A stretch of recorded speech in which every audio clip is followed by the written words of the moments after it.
शशि, तुम अच्छी तरह से जानती हो, जो हाथ मेरी तरफ उठते हैं मैं उन्हें तोड़ डालना पसंद करता हूं। किसका हाथ तोड़ेंगे आप? अजय का? वो भी तो आप ही का बेटा है। और अजय का हाथ तोड़कर आप कल्पना को खुशी दे पाएंगे? देखिए, इन सब बातों में कोई दम नहीं है। अभी भी वक्त है। आप जैसे उसे लेकर आए हैं उसी तरह उसे लेकर जाइए वहां। नहीं, मैं वहां नहीं जाऊंगी। वहां तुम्हारी बेटी है। नेहा को भी मेरे खिलाफ भड़का भड़का कर खराब कर दिया हम दोनों का रिश्ता उन्होंने।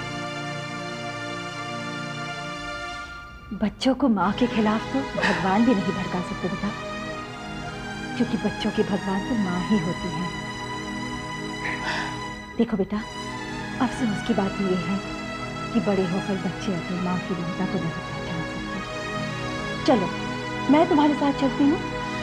मैं अजय से माफी मांग लूंगी। कल्पना कहीं नहीं जाएगी। कल्पना यहीं रहेगी हमारे साथ, जब तक अजय अपनी नाक रगड़ता हुआ कल्पना को लेने नहीं आएगा। ये आप क्या कह रहे हैं? क्यों अपनी बेटी की? बेटी? बेटी तो बलराज की भी है। वो बड़ी बड़ी बातें करने वाली कल्याणी चौधरी, उसकी नाक में नकेल डालने के लिए मैं श्वेता की जिंदगी में आग लगा चलना ममता, जब तक वहाँ सदन पहुँचेगी तब तक हम लोग लौट के आ जाएंगे। मैंने कहा ना श्वेता, मैं कहीं नहीं जाऊंगी। मुझे अभी के अभी ये फाइल चेक करनी है। ठीक, फिर मैं अकेली चली जाऊंगी। अच्छा, तो जाना। तुझे रोका किसने? हाँ, मेरे लिए लेकर आ जाना। ठेंगा ठेंगा लेकर आऊंगी तेरे लिए। देख, चलना है तो चल, वरना बाद में पछताना पड़ेगा। तुझे पता है, कल राकेश जी ने भी मुझसे यही बात कही थी। तूने शायद मेरा जवाब नहीं सुना। ममता ऐसा कोई काम नहीं करती जिसके लिए उसे पछताना पड़े। तुझे जाना है तो जा। कहाँ जाने की बात हो रही है? माँ देखो ना, यहाँ पे पास में बहुत अच्छी भेलपुरी मिलती है। मैं कब से ममता से कह रही हूँ, पर ये आपके डर के कारण। माँ से कैसे डर? कुछ भी बोलती रहती है। हाँ, माँ से तो प्यार किया जाता है। आई समझ में बात? ममता, अगर मन कर रहा है तो चली जा, नहीं तो यही मंगवा लेते हैं। माँ, यहाँ पर मंगवा के खाने से भेलपुरी का जायका खराब हो जाता है। बात तो तू ठीक कह रही है। अच्छा, ऐसा कर लो, सदन से वापस जाते वक्त आराम से खा लो, ठीक है? ठीक है, नहीं बिल्कुल ठीक है। क्यों ममता? पर श्वेता, बाहर का जरा कम ही खा लिया करो। माँ प्लीज। भेलपुरी तो घर पे भी बना सकते हैं, मैं बना दूंगी। वो तो ठीक है, पर आज बाहर की भेलपुरी खाने का बहुत मन कर रहा है। कल आपकी हाथ की खा लेंगे पक्का। जानती हो ममता, माँ के हाथ की भेलपुरी खाओगी ना तो उंगलियां चाटती रह जाओगी। लेकिन माँ प्लीज आज जाने दीजिए, प्लीज। अच्छा ठीक है बाबा। वो लड़का बहुत तंग कर रहा है। कौन लड़का? कल बकार भाई जिससे लेकर आए थे। अच्छा, वो जो रेलगाड़ी के नीचे जान दे रहा था वो? हाँ। क्या नाम है उसका? नाम पूछकर क्या करेंगे आप? नाम से ही तो पहचान।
चले जाइए, चले जाइए यहाँ से। ठीक है, तुम कहते हो तो हम यहाँ से चले जाते हैं, पर तुम्हें हम मरने नहीं देंगे। यहाँ रहोगे तो मुकाबला करना सीखोगे।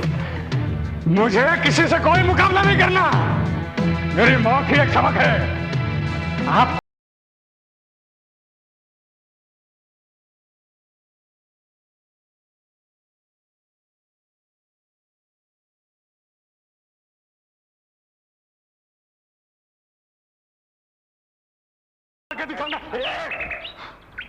बहुत ही बदतमीज लड़का है, किसी को कुछ समझता ही नहीं। जिस हालत में वो हमसे मिला है, उस हालत में इंसान ऐसे ही बर्ताव करता है।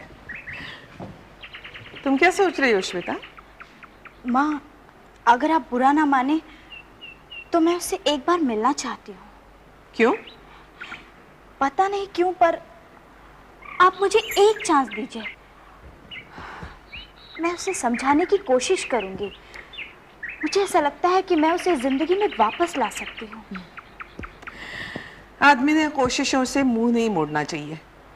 अगर तुम्हें लगता है तो जरूर ट्राई करो। All the best. ए ममता की मूर्ति, मैं इस मिशन में कामयाब होकर लौटूंगी और तुझे मुझे ट्रीट देनी होगी। पहले तेरा सपना हकीकत में तो बदल जाए। ट्रीट देनी होगी।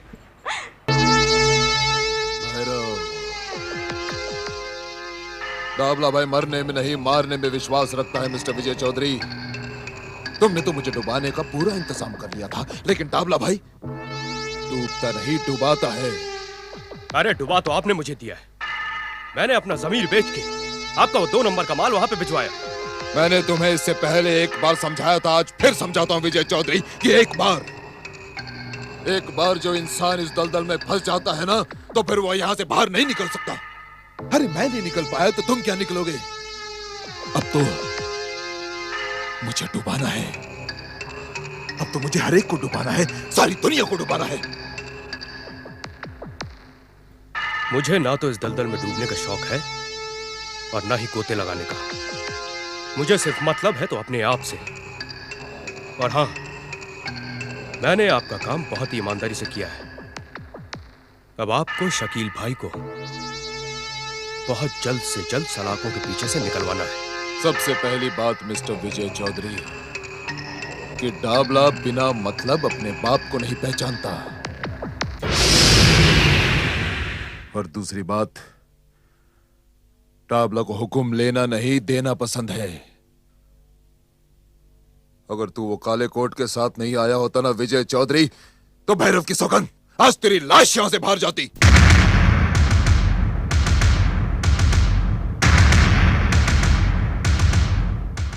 देख विजय, मेरा धंधा बिल्कुल साफ है। इस हाथ ले और इस हाथ दे। तुम तो इंश्योरेंस क्लेम करके अपने माल अपने नुकसान की भरपाई कर लोगे, मेरा क्या होगा कभी सोचा है तुमने? अब तुम सोचो मिस्टर विजय चौधरी कि ब्रिज बिहारी ने जो बयान अदालत में दिया है वो बदला जा सकता है, बल्कि यूं समझो कि अगर तुमने मेरी बात ना मानी तो यह बयान बदलेगा ही। ये आप क्या कह रहे हैं डाबला भाई? मैं कहने में नहीं करने में विश्वास रखता हूं विजय।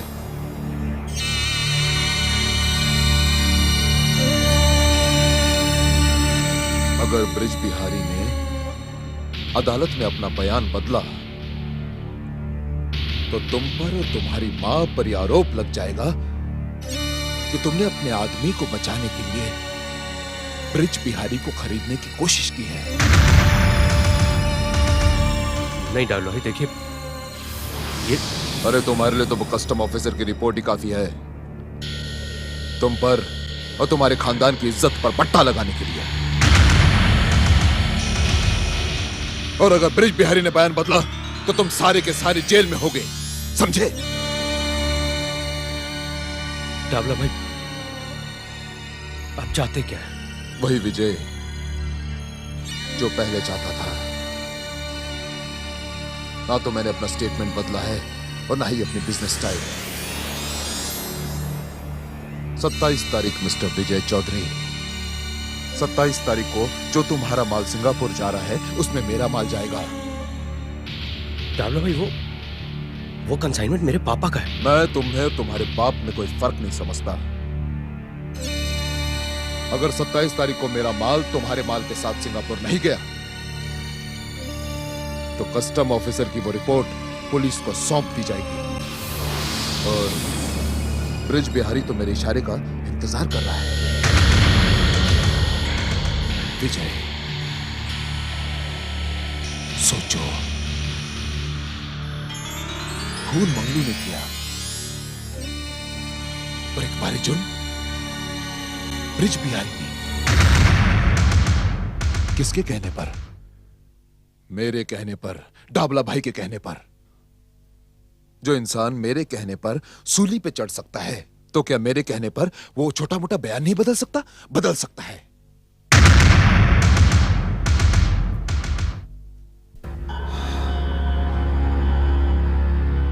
बदल सकता है। मैं कैसे समझाऊं तुम्हें? जब मेरी बात तुम्हारे समझ में आ जाए ना विजय चौधरी, तो मेरे पास चले आना।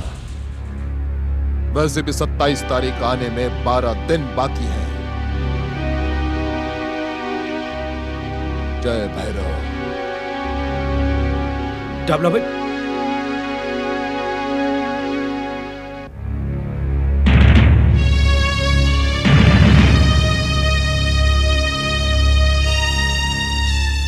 सुनिए, सारे मर्द एक जैसे होते हैं। शक्लें चाहे अलग अलग हों, लेकिन फितरत एक ही होती है। आप भी उन्हीं मर्दों में से एक निकले। अपनी बात के आगे किसी की बात सुनते ही नहीं। कितना समझाया था मैंने आपको कि मेरे भाई से दूर रहिएगा, लेकिन नहीं, कुछ समझ में नहीं आया आपके। आपकी बातें सुनकर पता नहीं ऐसा क्यों लगता है जैसे कोई अपना बोल रहा हो। तो मैं पराई भी तो नहीं। जो पराया नहीं होता वही तो अपना होता है ना। आई एम सीरियस विजय, मैं तुम्हें अपने भाई के साथ इस तरह काम करते हुए नहीं देख सकती। अगर आप बुरा ना माने तो एक बात पूछूं।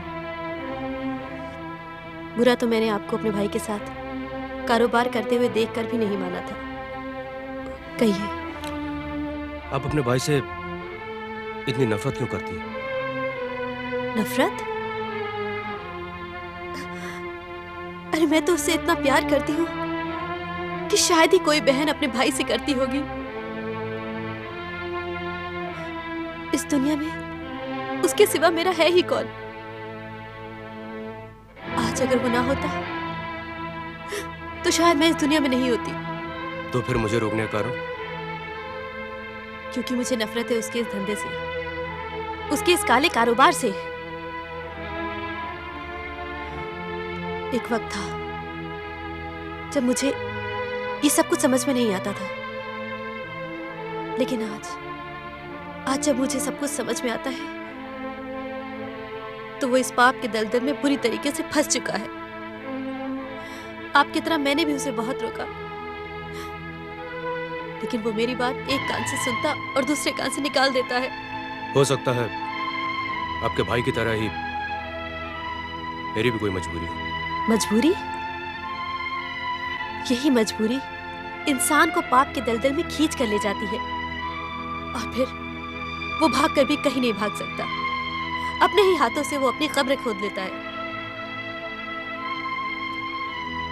मेरा भाई तो मेरी बात नहीं सुनता, लेकिन अब किसी भी हाल में, किसी भी कीमत पर, चाहे मुझे अपनी जान भी देनी पड़े, मैं आपको इस दलदल में नहीं गिरने दूंगी, कभी नहीं गिरने दूंगी।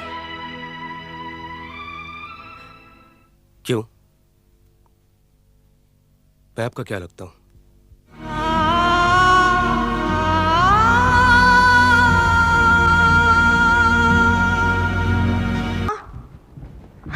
माँ, क्या है? माँ वो जीना चाहता है। मरना कोई भी नहीं चाहता। हालात और जज्बात आदमी को मरने के लिए उकसाते जरूर हैं, पर सहारा मिल जाए तो आदमी उनसे टक्कर लेने के लिए खड़ा हो जाता है। नाम क्या बताया उसने? हाँ, अमित नाम है उसका। अमित। आगे? अपने नाम के अलावा तो कुछ बताना ही नहीं चाहता। ऐसा लगता है कि सारी दुनिया से नफरत है उसे। मुझे भी कुछ नहीं बता रहा था, पर मैं भी तुम्हारी बेटी हूँ। बातों का ऐसा चक्कर चलाया कि धीरे धीरे बेचारा खुल ही गया। वो सुसाइड क्यों करना चाहता था? मैंने भी उससे पूछा कि तुम क्यों मरना चाहते हो, पर उसने बार बार एक ही बात कही कि आप मेरी जिंदगी की मैली किताब को पढ़कर क्या करेंगी। मतलब उसने तुम्हें? हाँ, मैंने इन सब बातों पर ज्यादा जोर नहीं दिया। यदि मैं बार बार एक ही बात पूछती तो वो पहले की तरह परेशान हो जाता। तुमने ठीक किया श्वेता। ऐसी हालत में आदमी को उतना ही पूछना चाहिए जितना वो बताना चाहे। माँ, मुझे लगता है कि वो नर्वस ब्रेकडाउन का शिकार है। सही है। ज्यादातर केसेस में आदमी आत्महत्या का फैसला नर्वस ब्रेकडाउन की ही हालत में करता है। और क्या बताया उसने? सच पूछो माँ, तो उसने मुझे अपने बारे में कुछ नहीं बताया। वो तो सिर्फ हम सबके बारे में ही पूछ रहा था। मतलब वो ये जानना चाहता था कि किसी को सुसाइड करने से रोकने का आप सबको क्या हक है। तो मैंने भी कह दिया कि हक भले ही ना हो, इंसानियत का रिश्ता तो है। वो सदन के बारे में भी पूछ रहा था। तुम ये कैसे कह सकती हो श्वेता कि वो जीना चाहता है? माँ, उसने अपने मुंह से तो ये सब बात नहीं कही, पर आप लोगों से वो जैसे बातें कर रहा था वैसे मुझसे नहीं। पढ़ाई लिखाई के बारे में पूछा तुमने उससे? पूछा तो नहीं, पर बीच बीच में वो इंग्लिश का इस्तेमाल कर रहा था, जिससे मालूम पड़ता है कि वो पढ़ा लिखा है। तुमने उसकी हालत का जो अनुमान लगाया है वो पूरी तरह से सही नहीं है। ये तो मुझे भी लगता है कि वो पढ़ा लिखा है, किसी अच्छे परिवार का है, लेकिन ऐसी हालत में पढ़े लिखे लोग और भी खतरनाक होते हैं। मतलब एक अनपढ़ आदमी को अपनी बात समझाना जितना सरल है, उतना ही कठिन पढ़े लिखे को रास्ते पर लाना। क्यों? क्योंकि अपनी एजुकेशन के कारण पढ़ा लिखा आदमी दूसरे की बात समझता नहीं है, काटता है। फिर ऐसे हालात में हमें क्या करना चाहिए? करना हमें नहीं, श्वेता को होगा। जिस हालत में अमित हमें मिला है उसमें अपनेपन की गुंजाइश बहुत कम होती है। श्वेता को देखकर उसकी आंखों के भाव बदले थे, इसलिए मैंने श्वेता को वहां छोड़ दिया। माँ जी, आपका एक्सपीरियंस कमाल का है। श्वेता, तुम्हें उस पर नजर रखनी होगी। तुम ही सोसाइटी की मेन स्ट्रीम में उसे लौटा ला सकती हो। और उस पर नजर रखने के लिए तुम्हें ज्यादा से ज्यादा समय कल्याणी सदन में बिताना होगा। मतलब ये कि तुम्हारे हाथ में एक मिशन है। अगर तुम कामयाब होगी तो बहुत बड़ा काम करोगी। पर माँ, मेरी भेलपुरी का क्या होगा? है ये हकीकत करने